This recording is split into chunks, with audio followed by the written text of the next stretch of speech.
te hianatra any États-Unis ve ianao?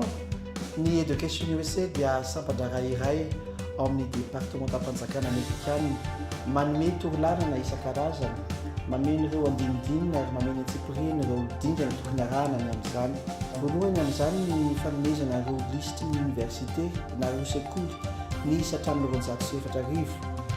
Ao anatin'izany koa ny fanomezana ireo torolanana ny amin'ny fahazona vatsim-pianarana na atosika hoe bourse na écolage angambany mazavazava tokoa.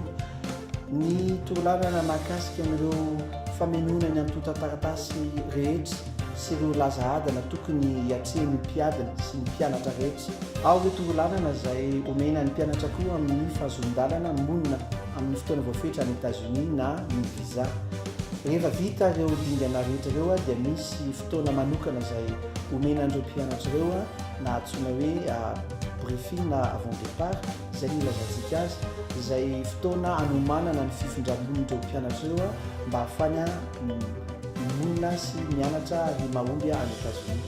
Tadidio fa ny toromarika rehetra sy ny torolanana izay omen'ny Education USA dia feno ary mamaim-poana sady noavaozina ary nohamarinina araka ny toe-java-misy any États-Unis.